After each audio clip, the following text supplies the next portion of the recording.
हाँ देखिए, आज दोपहर में मैंने एक वीडियो भेजा था, क्षितिज भाग 2।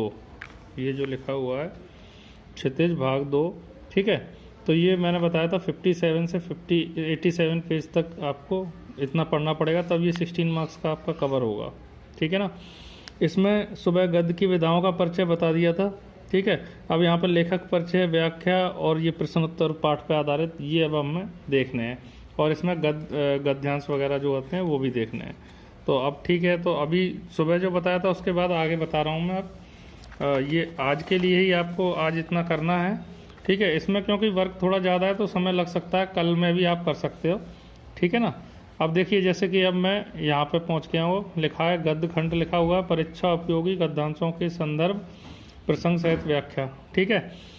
तो देखो, गद्यांश के लिए मैं तुम्हें सबसे अच्छा तरीका बताऊं, और ये सबसे अच्छा तरीका है ही, वो ये है कि तुम्हारी जो किताब है उसमें कौन कौन से पाठ जो है डिलीट कर दिए गए हैं, मतलब जो पाठ हटा दिए गए हैं उनको मत पढ़ो। जो पाठ आ रहे हैं, ठीक है ना, उन सभी पाठों को आपको, चाहे वो गद्यांश गद्य के पाठ हो या पद्य के हों, ठीक है, दोनों ही उन सब पाठ को पढ़ो, पूरा पढ़ो पाठ को। एक बार रीडिंग कर लो, और कुछ नहीं करना है, मैं जो बता रहा हूँ उसको समझना। एक बार पाठ की बस रीडिंग कर लो। इससे क्या होगा, जैसे जैसे ये गद्यांश सामने लिखा है तो इस तरह से लिख के आता है, तो तुम पहचान जाओगे कि ये किस पाठ का है, ये पहचान जाओगे, ठीक है ना। तो ये एक तरीका, और ये तुम्हारे क्वेश्चन आंसर जो याद करोगे प्रश्नोत्तर हिंदी के, उसमें भी काम आएगा। पाठ पढ़ लोगे तो प्रश्नोत्तर जल्दी याद हो जाएंगे। ये बेनिफिट मिलेगा आपको।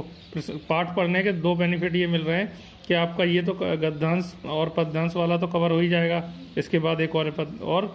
तो ये गद्यांश पद्यांश इस बार या तो गद्यांश 4 का होगा तो पद्यांश 2 का होगा, या पद्यांश 4 का होगा तो गद्यांश 2 का आएगा, क्योंकि कम नंबर का आ रहा है ना, 80 का आ रहा है पेपर, इसीलिए, ठीक है।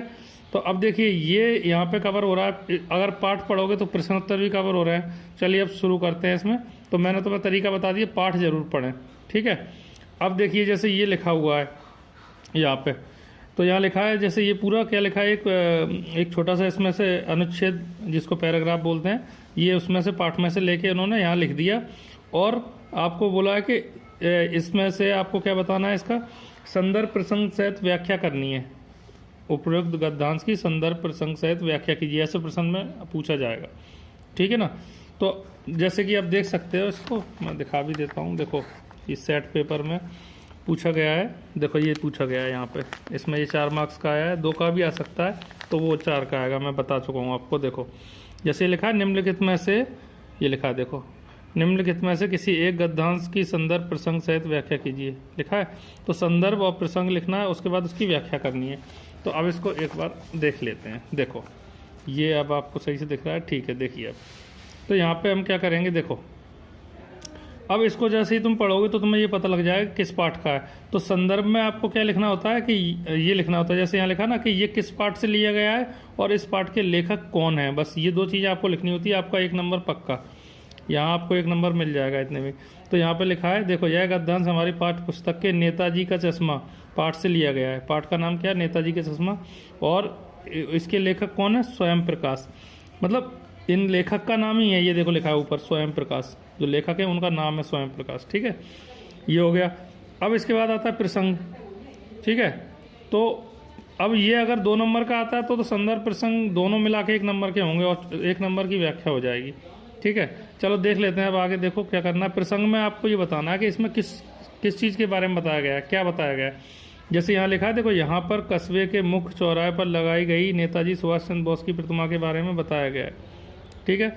इसको चाहो तो एक बार मैं पढ़ देता हूँ। चलो देखो, इसमें लिखा है, मूर्ति संगमरमर की थी, टोपी की नोक से कोट के दूसरे बटन तक कोई 2 फुट ऊंची, ठीक है, जिसे कहते हैं बस्ट। मतलब मूर्ति इतनी फुट ऊंची थी, उसको बस्ट बोलते हैं, और सुंदर थी।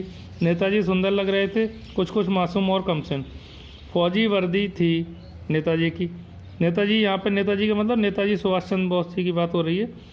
तो उस मूर्ति को देखते ही दिल्ली चलो और तुम मुझे खून दो, देखो इससे याद आ जाएगा, तुम दिल्ली चलो तुम मुझे खून दो, ये नारा दिया था उन्होंने, वगैरह याद आने लगते थे। इस दृष्टि से यह सफल और सराहनीय प्रयास था, ठीक है।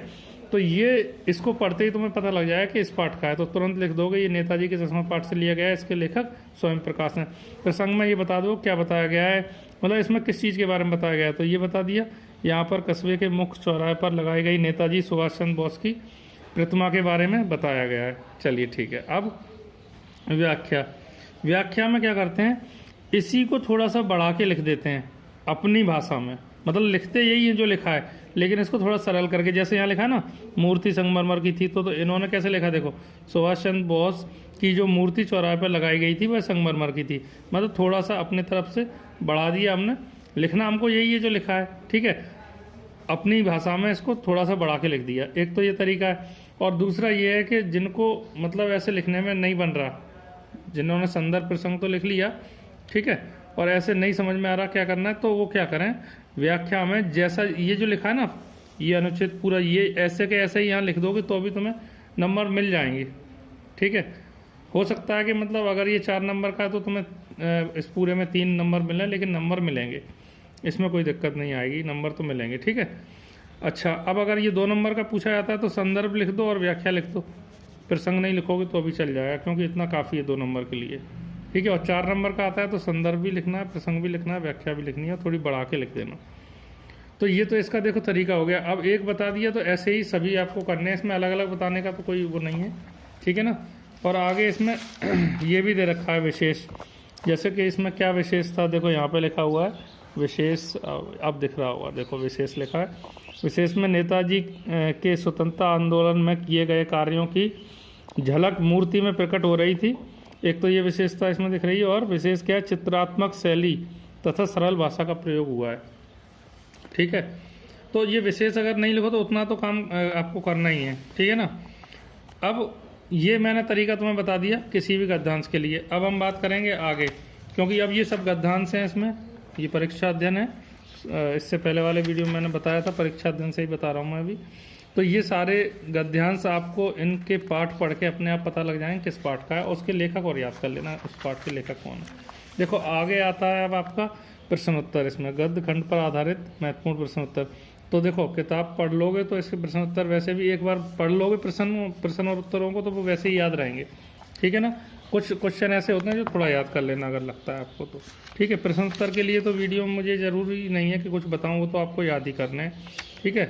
और पाठ पढ़ लोगे जल्दी याद हो जाएंगे। अब आगे चलते हैं हम, तो ये प्रश्नोत्तर हो गए। इसके बाद हम आ जाते हैं लेखक परिचय पे।